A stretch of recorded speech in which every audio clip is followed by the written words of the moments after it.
Ipinagdiriwang ngayong araw ang ika-28 na charter anniversary ng Kidapawan City na tinaguriang Luntian, Kidapawan. Sa halip ng mga nakasanayang patimpalak sa kagandahan o anumang mas nakakaaliw na aktibidad, nakatutok ang selebrasyon sa makabuluhang pangangalaga sa kalikasan, katulad na lamang ng pagtatanim ng 3.5 milyon na punong kahoy, paglinang sa lokal na negosyo at mga aktibidad na nagpapayaman sa sining at kultura. Ayon sa ilang Kidapawenyos, mas nararamdaman nila ang diwa ng pagdiriwang dahil sa mga programang direktang tumutugon sa pangangailangan ng bawat pamilya sa lungsod.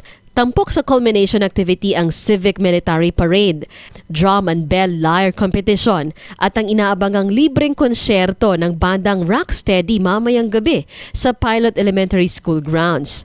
Sa ginanap na Gala Night, binigyang diin ni City Mayor Paulo Evangelista na ang buwis ay hindi isang obligasyon, kundi isang investment na bumabalik sa mga mamamayan sa pamamagitan ng subsidiya sa edukasyon at libreng serbisyong medikal sa ginagawang Kidapawan General Hospital.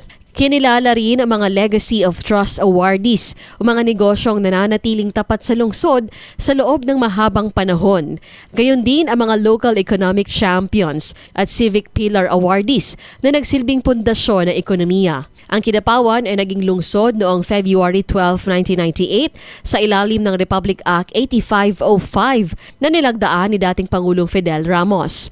Mula sa pagiging sentro ng kalakalan ng paanan ng Mount Apo, patuloy itong namumukadkad bilang isang modelong lungsod na nagpapahalaga sa sining.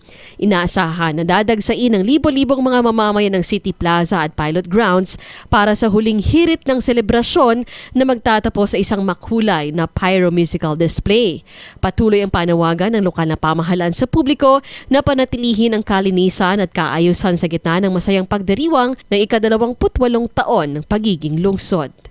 Cherry May Tapia, NDBC Bida Balita.